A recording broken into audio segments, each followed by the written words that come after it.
تو ہوا نا نقصان۔ بچے کو کیا معلوم تھا یہ دین کے اندر ہے یا نہیں؟ وہ اپنے باپ سے ہی سیکھتا ہے، جو وہ دیکھتا ہے اپنے بڑے سے ہی سیکھتا ہے۔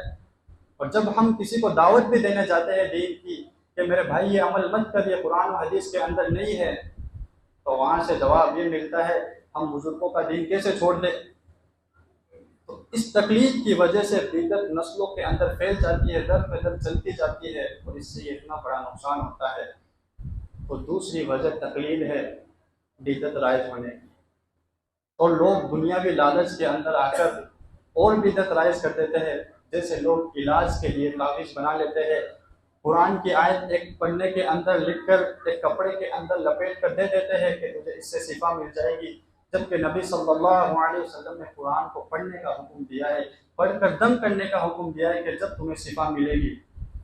تو لوگوں نے کمانے کے لیے ایک ایسے بدعت کو رائج کر دی۔ تو ان چیزوں سے بدعت رائج ہوتی ہے۔ اب ہم بدعت کو روکے کیسے؟ ہمیں بدعت کے نقصانات پتہ چل گئے، کیسے رائج ہوتی ہے یہ بھی پتہ چل گئے، تو روکنا بھی تو ضروری ہے، اسے روکنا پڑے گا۔ اگر ہم بدعت کو نہیں روکیں گے تو دین کے اندر ایک دم تبدیلی آ جائے گی۔ ایک وقت ایسا آئے گا کہ جو اصل دین تھا وہ نہیں رہے گا ہمارے پاس۔ تو روکنے کے لیے سب سے پہلے ہمیں علم حاصل کرنا ہوگا، قرآن کو ترجمے سے پڑھنی ہوگی، جتنے بھی عمل ہم کرتے ہیں ان کو قرآن و حدیث کی روشنی کے اندر دیکھنا ہوگا۔ اگر ہمارے عمل قرآن و حدیث کے اندر ہے تو ہم ایک دم صحیح طریقے پہ چل رہے ہیں۔ اگر قرآن و حدیث کے اوپر ہمارے عمل نہیں مل رہے تو مطلب وہ عمل چھوڑ کر ہمیں جو قرآن کے اندر ملتا ہے، حدیث کے اندر ملتا ہے، اس کے اوپر عمل کرنا ہوگا، تب جا کر بدعت رک جائے گی۔ اب کئی لوگ ہیں جو لوگوں کو قرآن و حدیث سے خود روک دیتے ہیں، بولتے ہیں کہ آپ اس چیز کے اوپر مت پڑھو، آپ ان کو مت پڑھو، اگر پڑھو گے تو آپ گمراہ ہو جاؤ گے۔ کیا قرآن کو پڑھنے سے گمراہ ہوتا ہے؟ اب سوچئے غیر مسلم قرآن کو پڑھ کر ایمان لے کے آ رہے ہیں، اب ایک مسلمان جب قرآن کو پڑھے گا تو وہ گمراہ ہو جائے گا۔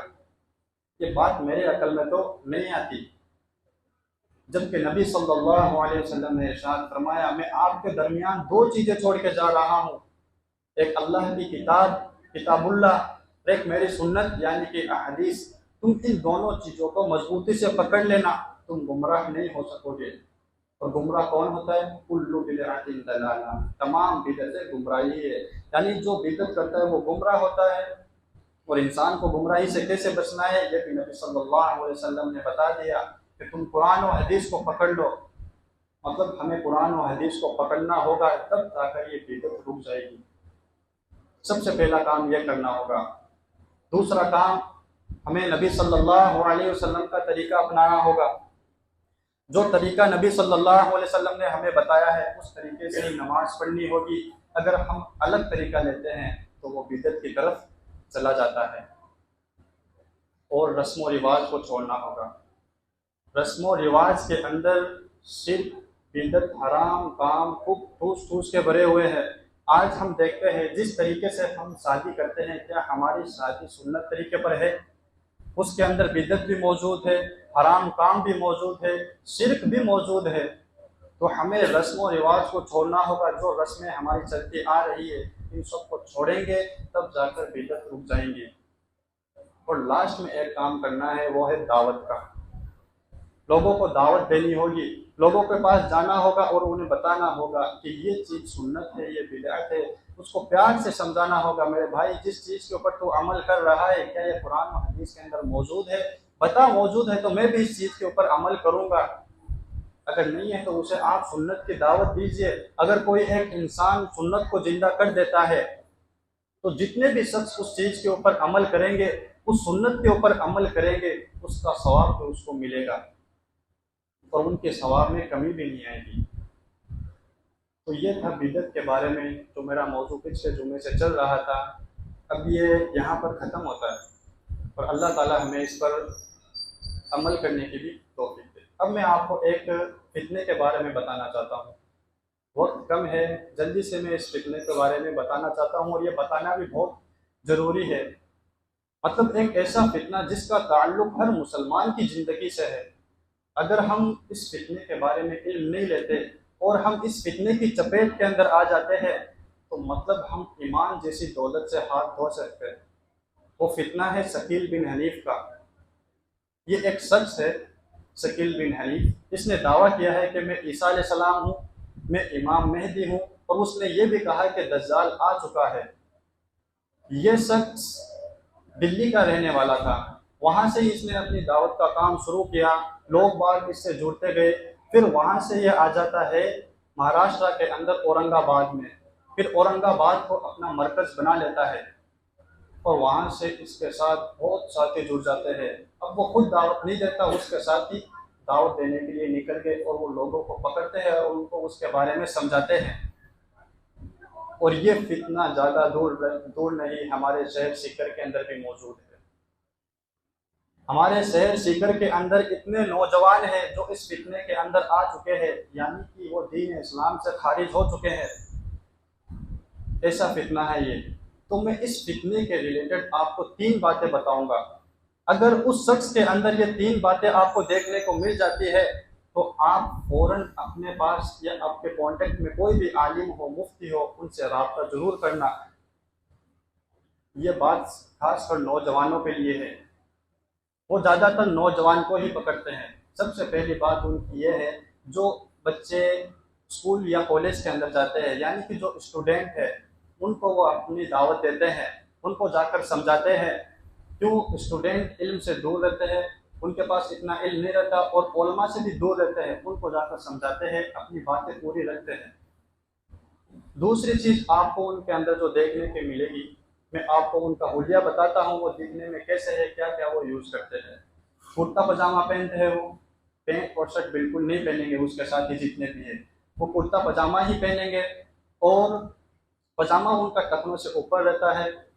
سر کے اوپر جو جالی والی ٹوپی آتی ہے سفید کلر کی، جو عام طور پر ہم پہنتے ہیں، وہ ٹوپی پہنتے ہیں۔ سر چہرے کے اوپر داڑھی رہتی ہے، اور وہ یوز کرتے ہیں کی پیڈ والا فون، جو بٹن والا فون آتا ہے وہی یوز کرتے ہیں، اسمارٹ فون وہ یوز نہیں کرتے، اس کو تو وہ دجال کا فتنہ سمجھتے ہیں۔ یہ 2 چیز ہمیں عام مسلمان کے اندر بھی دیکھنے کو مل سکتی ہے۔ اور جو تیسری چیز ہے، اگر کسی انسان کے اندر آپ کو یہ تینوں چیز مل گئی، خاص کر کے یہ تیسری چیز، تو آپ سمجھ جانا جو ہمیں یہ دعوت دے رہا ہے یہ ہمارا خیر خواہ نہیں ہے، یہ ہمیں دین اسلام سے دور لے کے جا رہا ہے، ہم خارج ہو جائیں گے۔ تیسری چیز یہ ہے، جب بھی وہ آپ کو دعوت دینے آئیں گے تو صرف وہ 3 یا 4 ٹاپک کے اوپر ہی بات کریں گے۔ سب سے پہلا ٹاپک پیشن گوئی کے اوپر، وہ آپ کو بتائیں گے کہ نبی صلی اللہ علیہ وسلم نے یہ پیشن گوئی کی، مطلب قیامت سے پہلے یہ باتیں پوری ہونے والی ہے، کئی نشانیاں ہیں جو نبی صلی اللہ علیہ وسلم نے بتا دیا ہمیں کہ قیامت سے پہلے یہ چیزیں پوری ہونے والی ہے۔ اس چیز کے اوپر وہ آپ سے بات کریں گے۔ دوسری بات کریں گے دجال کے اوپر، کہ دجال آ چکا ہے، اور وہ دجال کہتے ہیں امریکہ اور فرانس کو۔ ان کا کہنا ہے کہ امریکہ اور فرانس دجال ہے، اور جو سیٹلائٹ ہے اس کو کہتے ہیں یہ دجال کی آنکھ ہے۔ پھر وہ آپ کو دجال کے بارے میں سمجھائیں گے دھیرے دھیرے کہ امریکہ کی یہ لڑائی ہوئی، ان کے جو فائٹر جیٹ ہے وہ یہ ہے، ایسے کر کر پورے آپ کو دجال کے بارے میں سمجھائیں گے۔ پھر وہ آئیں گے عیسیٰ علیہ السلام کے اوپر، کیونکہ اس شخص نے عیسیٰ علیہ السلام کا دعویٰ کیا ہے، امام مہدی کا دعویٰ کیا ہے۔ وہ کہیں گے کہ عیسیٰ علیہ السلام اور امام مہدی ایک ہی ہے۔ پھر آپ کو سمجھائیں گے کہ عیسیٰ علیہ السلام آ چکے ہیں، امام مہدی آ چکے ہیں، یہ پوری باتیں وہ آپ کو سمجھائیں گے۔ اگر یہ 3 چیز آپ کو مل رہی ہے، یعنی کہ کوئی انسان آپ کے پاس آتا ہے پورے اسلامک لباس کے اندر ہے، کی پیڈ والا فون یوز کرتا ہے، اور وہ آپ کو دجال، عیسیٰ علیہ السلام اور امام مہدی کے بارے میں بات کرتا ہے، اس کے علاوہ آپ کو نماز کی دعوت نہیں دے گا، روزے کی دعوت نہیں دے گا، صرف آپ کو وہ انہی مسئلوں کے اندر الجھایا رکھے گا اور آپ کا مائنڈ روش کر دے گا۔ آپ سوچ رہے ہوں گے کہ اس کو کیسے معلوم یہ باتیں، اس کے پاس کہاں سے آئی یہ باتیں؟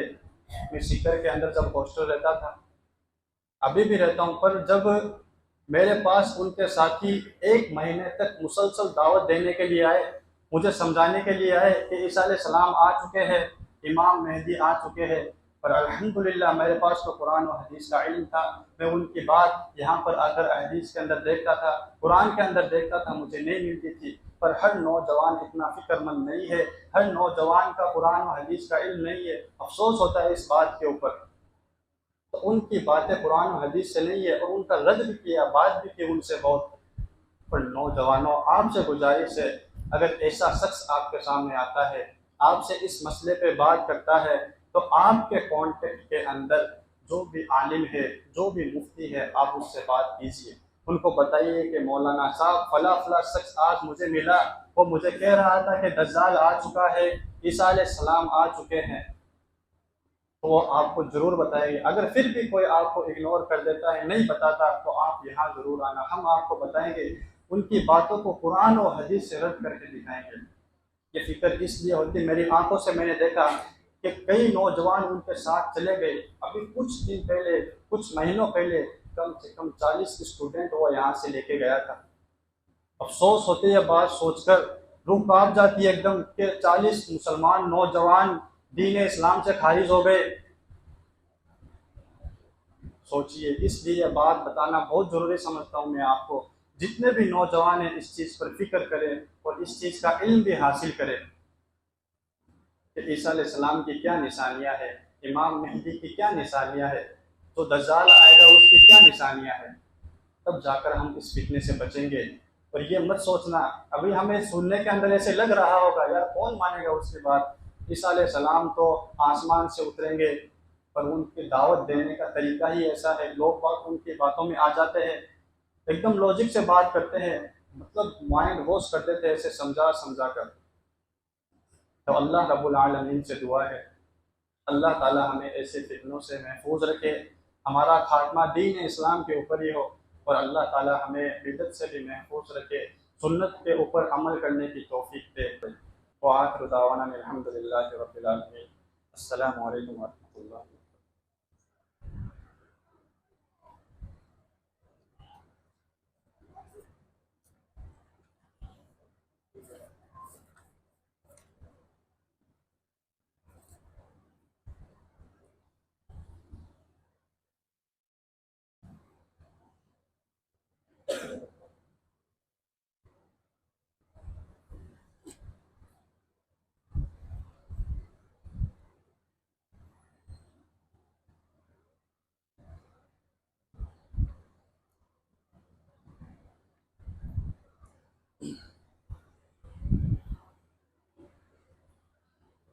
إن الحمد لله إن الحمد لله نحمده ونستعينه ونستغفره ونؤمن به ونتوكل عليه ونعوذ بالله من شرور أنفسنا ومن سيئات أعمالنا، من يهده الله فلا مضل له ومن يضلل فلا هادي له، ونشهد أن لا إله إلا الله وأشهد أن محمدا عبده ورسوله. أما بعد، أعوذ بالله من الشيطان الرجيم، بسم الله الرحمن الرحيم. إن الله وملائكته يصلون على النبي، يا أيها الذين آمنوا صلوا عليه وسلموا تسليما. اللهم صل على محمد وعلى آل محمد كما صليت على إبراهيم وعلى آل إبراهيم إنك حميد مجيد. اللهم بارك على محمد وعلى آل محمد كما باركت على إبراهيم وعلى آل إبراهيم إنك حميد مجيد. عباد الله رحمكم الله، إن الله يأمر بالعدل والإحسان وإيتاء ذي القربى وينهى عن الفحشاء والمنكر والبغي يعظكم لعلكم تذكرون. اذكروا الله يذكركم وادعوه يستجب لكم ولذكر الله تعالى أعلى وأولى وأعز وأكبر.